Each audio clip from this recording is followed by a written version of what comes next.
कि अगर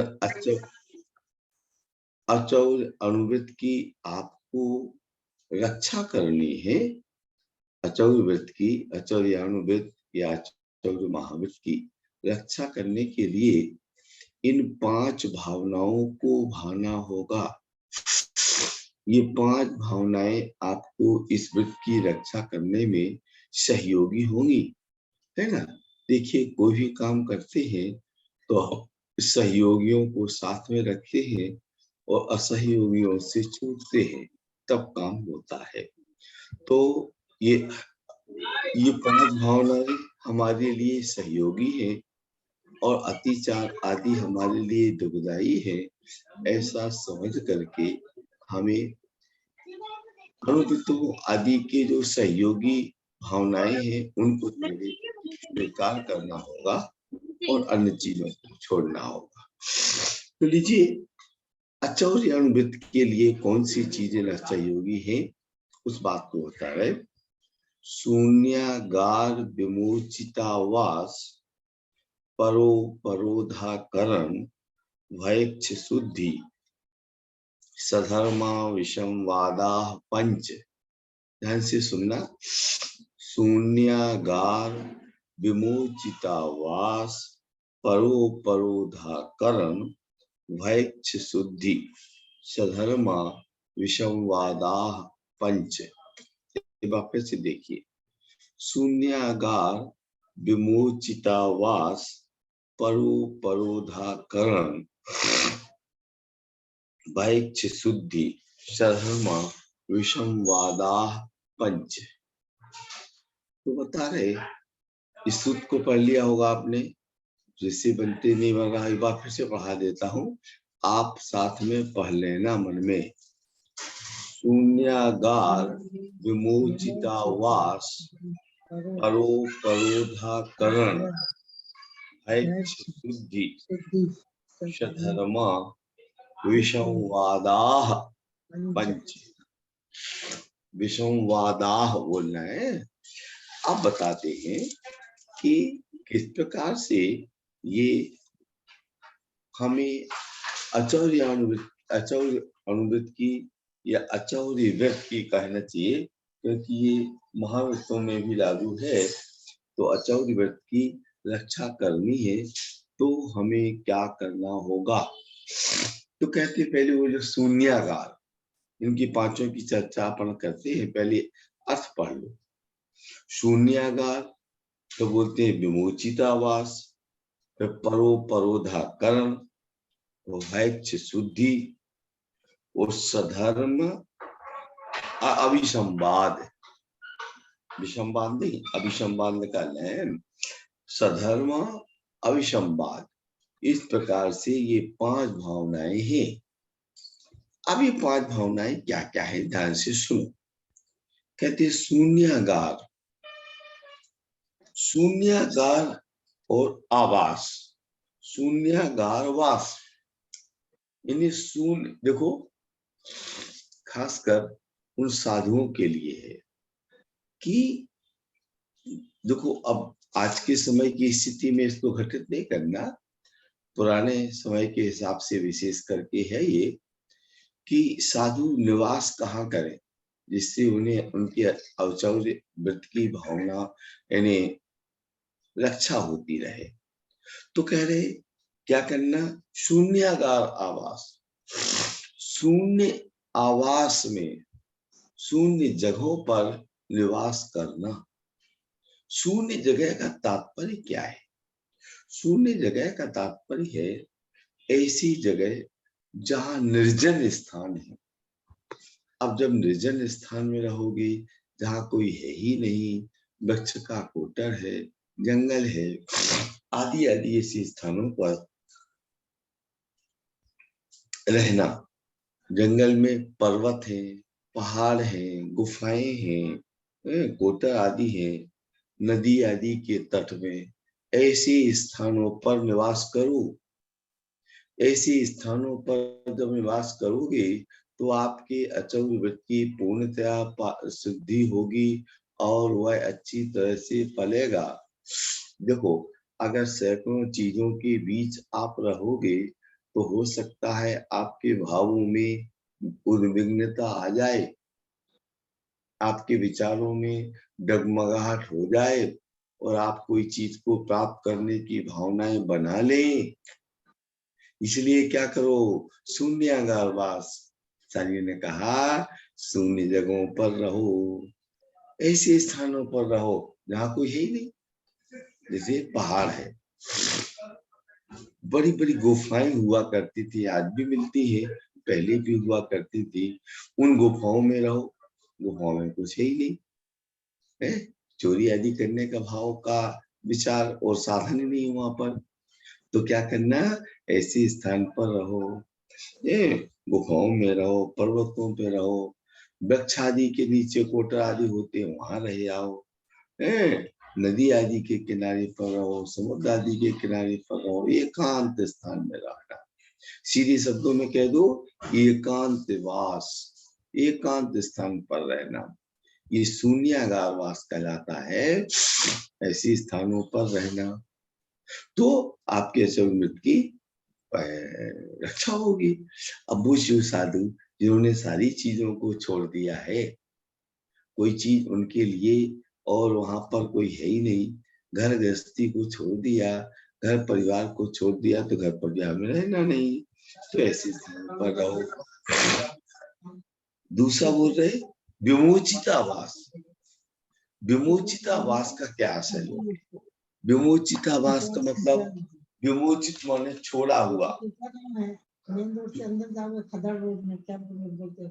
छोड़ी हुई जगहों पर रहना, विमोचित आवास, ऐसे स्थान पर रहना जहां पर कोई आपके स्थान पर रहने की आपको आवश्यकता ही ना हो। मतलब क्या, कि जो मान लीजिए गांव आदि के किनारों पर या और थोड़े से गांव के बाहर में कई घर ऐसे होते हैं जो बिल्कुल फालतू खाली पड़े हुए हैं, तो ऐसे स्थानों पर रहो। अब वो स्थान देखो, ध्यान रखना, वो स्थान का मतलब किसी की कस्टडी वाले में नहीं, ऐसे जो बिल्कुल छोड़े हुए रखे हुए हैं, सबने छोड़ दिया भाई, इस घर स्थान पर कोई किसी को नहीं रहना है, कोई नहीं रह रहा है ना, तो ऐसे स्थानों पर रहना विमोचितावास कहलाता है। फिर कह रहे परोपरोधाकरण। परोपरोधाकरण का मतलब होता है कि अगर हम किसी स्थान पर ठहरे हुए हैं, साधु आदि की बात विशेष करके है ये, अब जिस स्थान पर वो ठहरे हुए हैं, उस स्थान पर मान लीजिए कोई दास साधु और आ गए, उन्हें भी ठहरना है, तो उनको रोकना नहीं, भैया मैं तो यहाँ रुका हूँ, आप यहाँ कैसे आ गए, ये जगह मेरी है, ऐसा नहीं बोलना, ऐसा नहीं बोलना। उस स्थान पर जहाँ पर है वो भी आ गए तो उनको भी आ जाने दो, तो ये परोपरोधाकरण। अब भैक्ष शुद्धि, भैक्ष शुद्धि का तात्पर्य यहाँ पर लेना भिक्षा संबंधी शुद्धि। भिक्षा संबंधी शुद्धि का मतलब है आहार संबंधी, देखो 46 दोषों की चर्चा अपन पहले कर चुके हैं। 46 दोष बिना सुकुल सावक तने घर असन को। मुनिराज 40 सावक के 40 दोषों को टाल करके और आहार लेने के लिए जाते हैं। तो आहार कैसे लेना, कैसे करना भाई शुद्धि, उन दोषों आदि को टाल करके आहार लेना। अब देखो एक बात समझो, यहाँ भैक्ष शुद्धि कहा, वो अचौर व्रत में कहा, तो ऐसा क्यों कहा होगा आचार्य महाराज ने, भाई इसमें कोई चोरी की दोष कहाँ लगा?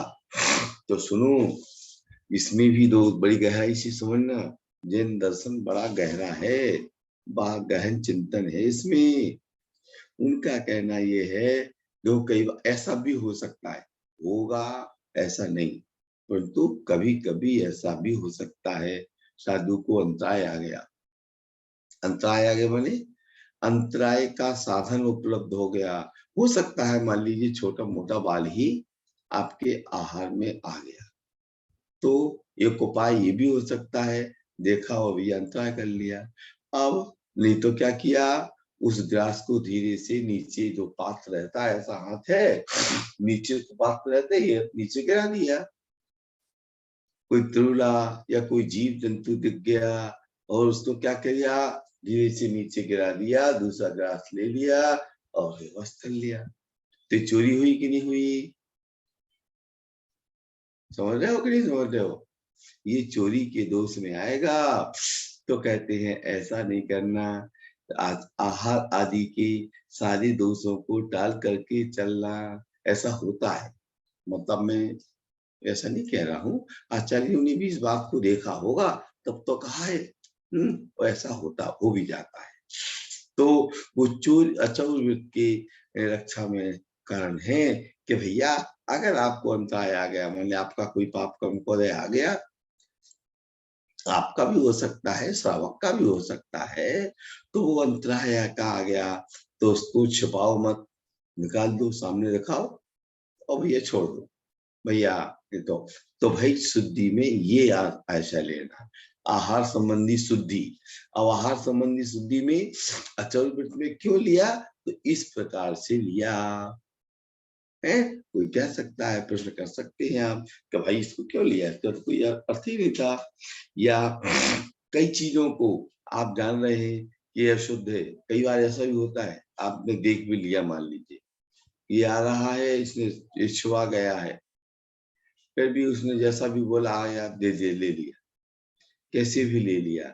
तो ये है। यहाँ तक कि अब तो क्या कहें, मतलब कहना नहीं चाहिए, परंतु पैंट शर्ट पहन करके ऊपर से दुपट्टा डाल लिया और आहार दे दिया है, या नीचे ऐसी लपेटी धोती, ऊपर से दुपट्टा डाला, शर्ट पहने और दे दिया, आदि आदि कई चीजें ये अशुद्धि और चतुर्वृत्ति में तो आपने छुपा दी, आपने मतलब उसको नजरअंदाज कर दिया। ऐसा नहीं होना चाहिए। आज्ञा कह रहे कि भैया आपको अपने वृत्तों की रक्षा करना है। देखो भैया, अपने अपने वृत्तों की रक्षा व्यक्ति स्वयं ही सतर्कता से कर सकता है, उसके लिए दूसरा कोई उत्तरदायी नहीं है और दूसरा कोई कुछ कर भी नहीं सकता। आपने क्या व्रत लिया है, उस व्रत को करने में आपके लिए अपनी सावधानी बरतना है। कई बार मेरे पास कई लोग प्रश्न करते हैं या कई कहते पंडित जी ऐसा ऐसा हो गया, तो मैं बोलता हूँ भैया आपके नियम के ऊपर निर्भर करता है, आपने नियम कैसा लिया था। पंडित जी रात में दवाई तो ले सकते हैं, भैया आपने रात में दवाई का नियम लेते समय दवाई को छूट रखा था तो ले लो, और नहीं रखा था तो नहीं ले सकते हो। और महावृत्ति आदि की तो बात छोड़ ही दो, उनकी तो बात है ही नहीं।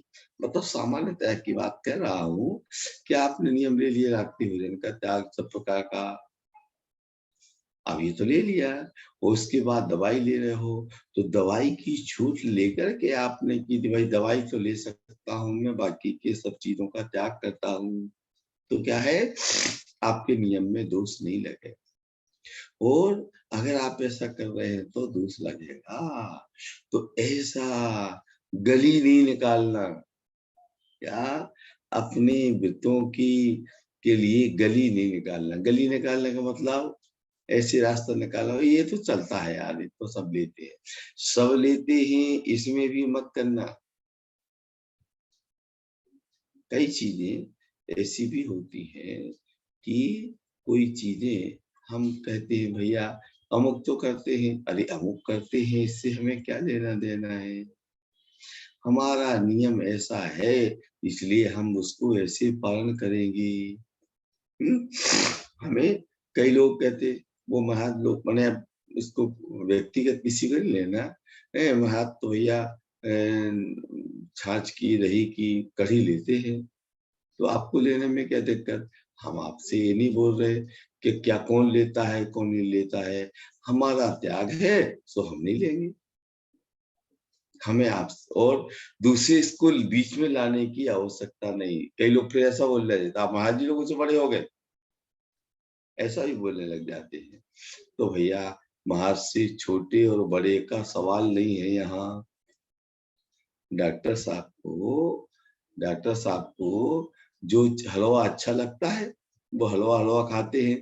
भैया हम हलवा नहीं पचा पाते तो हम नहीं खाएंगे भैया, है उनको पसंद आता है पचा लेते हैं भैया, वो खा ले। तो ऐसा कई चीजें, और उसके साथ साथ में इन चीजों का ध्यान रखना।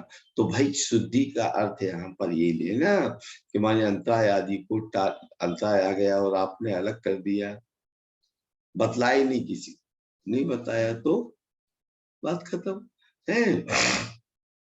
तो उसमें दोष तो लग जाएगा आपको। ठीक है, आप नहीं बताया, किसको नहीं बतलाया? पब्लिक को नहीं बतलाया, आपके आपके अंदर तो था वो बात, तो उसको दोष लगेगा। तो भाई शुद्धि ऐसा लेना, परोपरोधाकरण हो गया। अब आगे एक और रह गया, क्या? सधर्म अविसंवाद। साधर्मी लोगों से अविसंवाद, विसंवाद नहीं करना। क्या कह रहे? साधर्मी जनों से अविसंवाद, विसंवाद नहीं करना। साधर्मी जन है, वो अपना कार्य कर रहे हैं, आप अब जबरदस्ती विसंवाद करके क्या होगा? दोष का कारण बन जाएगा। तो साधर्मी लोगों से सधर्मता की बात करना, विसंवाद नहीं करना, ये सधर्म अभिसंवाद है। देखो अभी रत्नकर्ण सावकाचार पढ़ करके अपन आए हैं, एक पंक्ति मैंने कहा था, याद कर लेना। उसमें लिखा था ना न धर्मो धार्मिक विना, न धर्मो धार्मिक विना। ये पंक्ति बड़ी महत्वपूर्ण है। धर्म धार्मिक जीवों के बिना नहीं होता। समझ आ रहा कि नहीं आ रहा? धर्म है कहाँ? अच्छा ही बताओ, यानी धर्म क्या मंदिर में है? मीना जी, धर्म मंदिर में है क्या?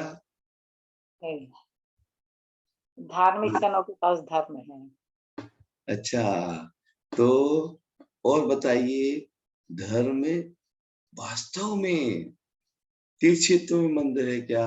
तीर्थ क्षेत्रों में धर्म है क्या? अरे भाई, धर्म रहेगा तो धर्म कैसे रहेगा? धार्मिक जन ही नहीं रहेंगे, धार्मिक लोग ही नहीं रहेंगे, धार्मिक लोगों से धर्म है। धार्मिक ही नहीं है तो धर्म कहाँ से है? तो साधर्मी लोग जो हैं उनसे अभिसंवाद रखना, विसंवाद नहीं करना। हाँ, अभी इसका अर्थ ये नहीं लेना, ये भी नहीं लेना। देखो दोनों बातें कह रहे, अच्छी बात को नहीं बोलना, नहीं समझाना, इसका अर्थ ही नहीं है। इसका अर्थ है कि व्यर्थ का विसंवाद नहीं करना। इससे क्या होगा? आपके शब्दों का संयम खत्म होगा, शब्दों की संयोजना बिगड़ेगी और आपको अचर वृत्त का दोष लग जाएगा, चौर वृत्त का। इसलिए क्या करना?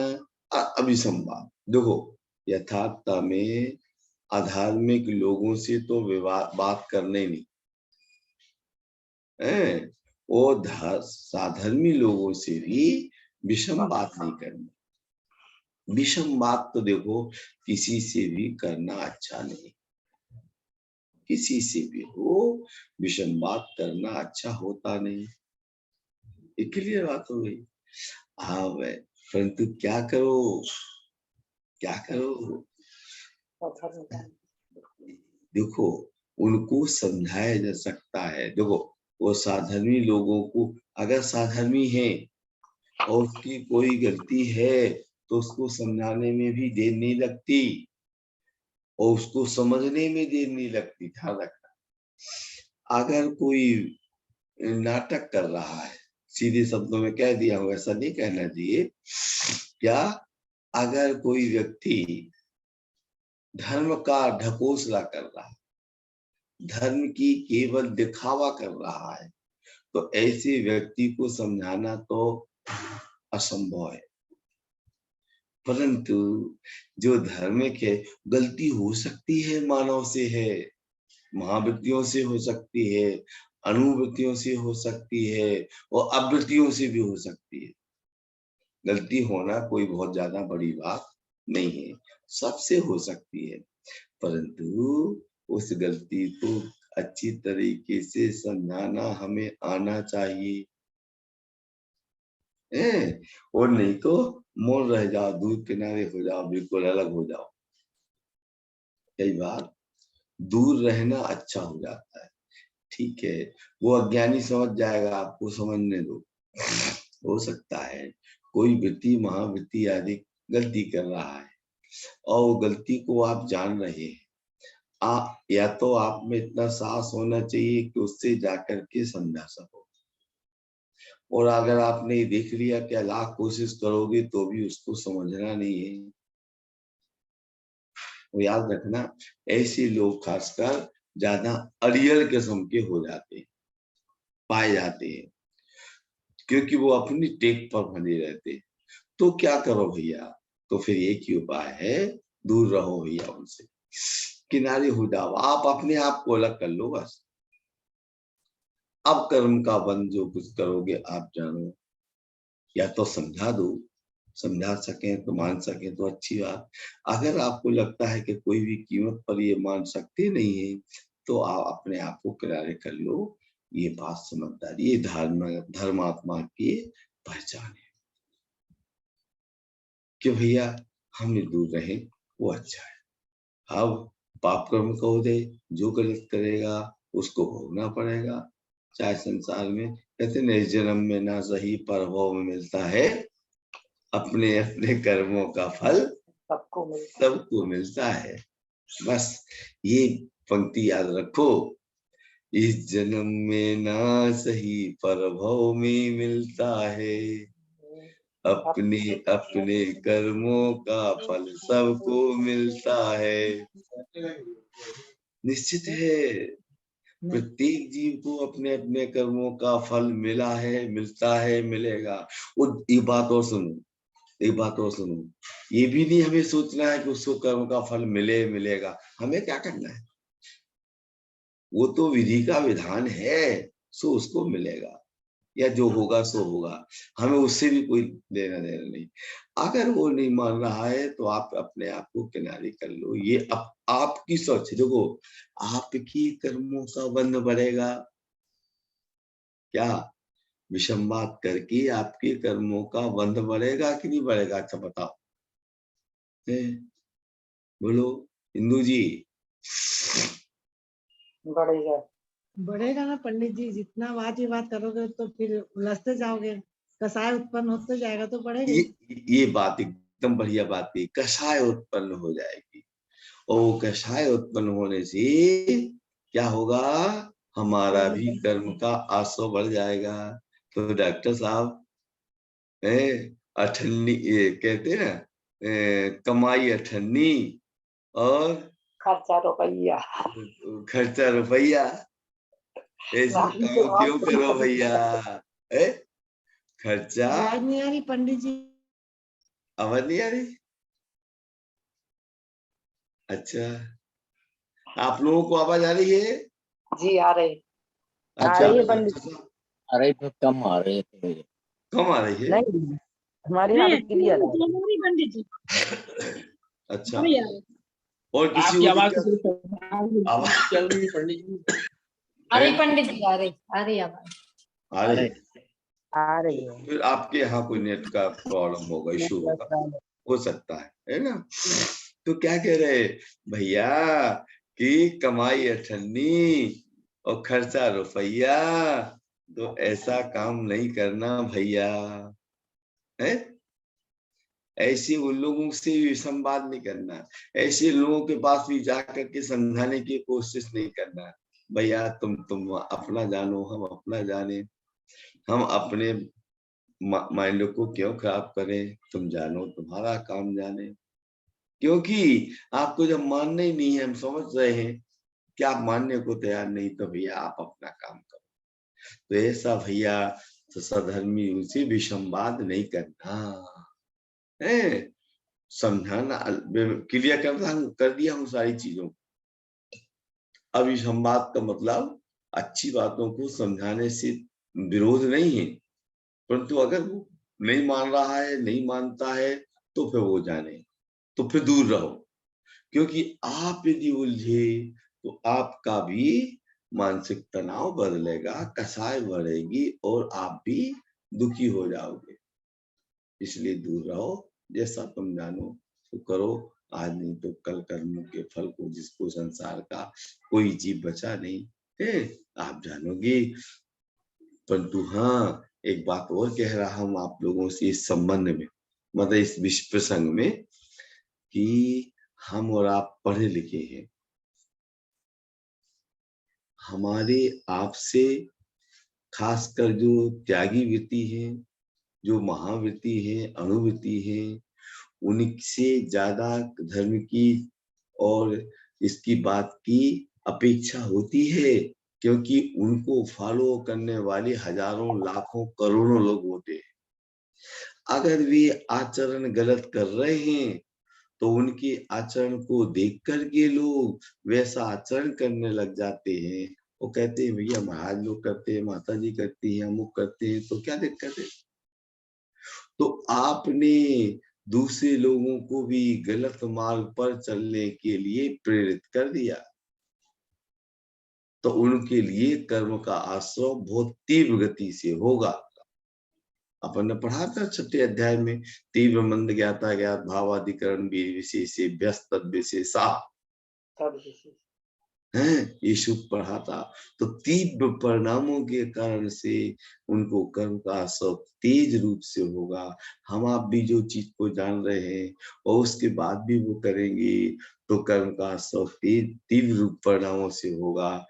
तेज उसका कर्म बंद हो करके उसका परिणाम भी ज्यादा बुरा निकलेगा। इसलिए समझदारी इसमें है कि हम इन चीजों से बचे जाने समझे। चलो आज ये हो गया, एक सूत्र और ले ले। चलो ले लो, अच्छा है। आगे बता रहे, ब्रह्मचर्य वृत्ति की रक्षा करनी है तो क्या करो। ब्रह्मचर्य वृत्ति की रक्षा करना है तो 5 भावनाओं को सुनो।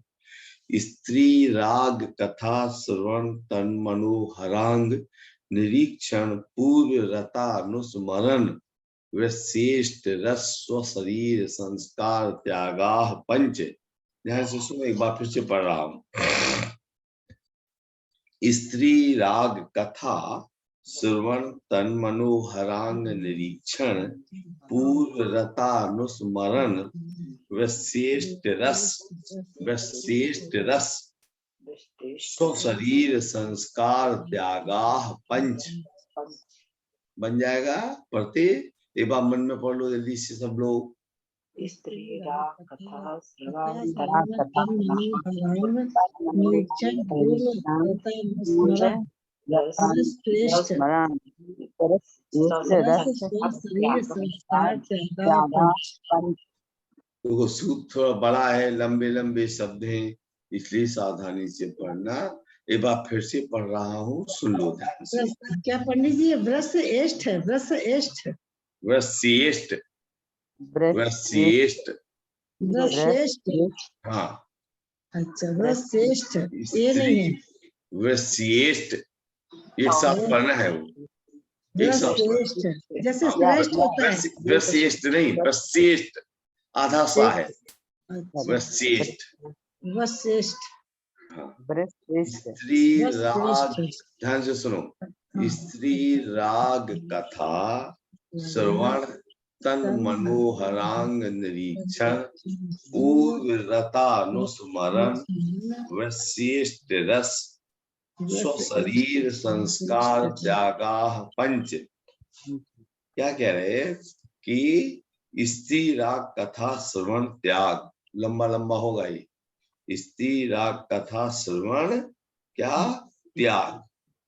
फिर आगे तन मनोहरांग निरीक्षण त्याग, तन मनोहरांग निरीक्षण त्याग, पूर्व रतानुस्मरण त्याग, विशिष्ट रस त्याग और शरीर संस्कार त्याग।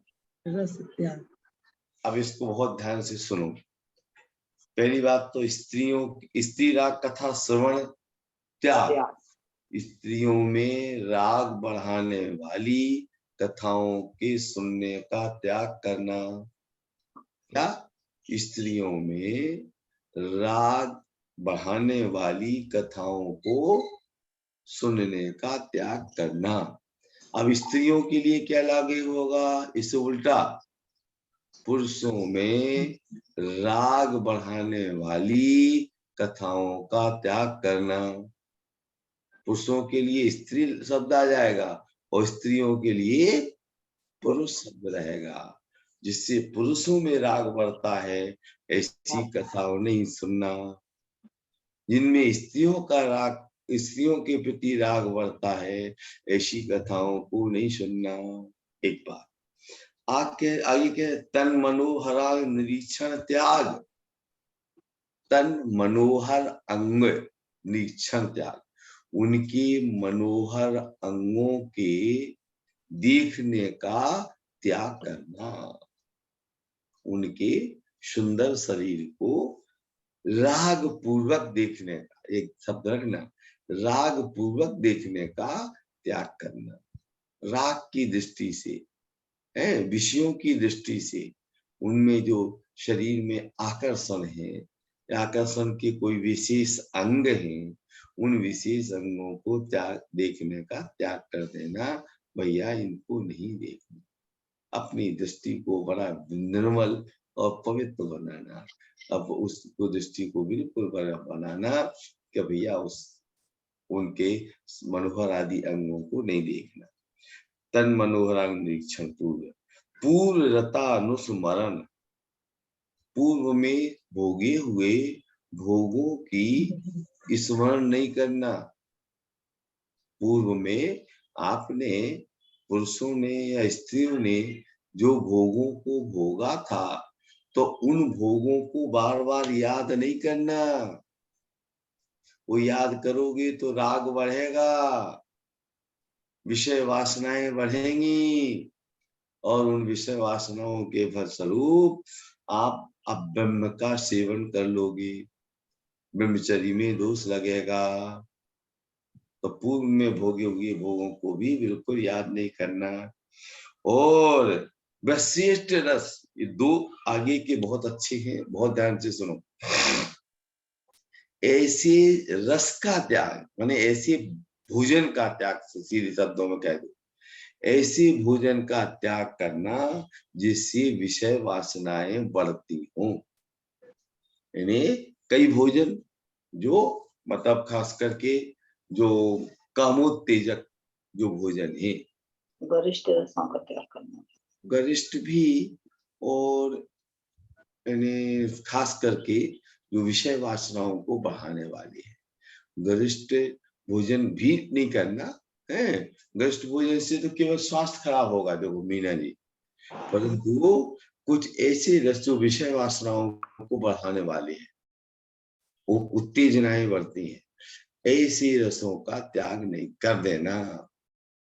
ऐसी रसों का सेवन, ब्रह्मचर्य आदि जिनको व्रत रक्षा करना पड़ती होती है, वो सादा भोजन क्यों करते हैं? सादा भोजन करने के लिए क्यों कहा जाता है?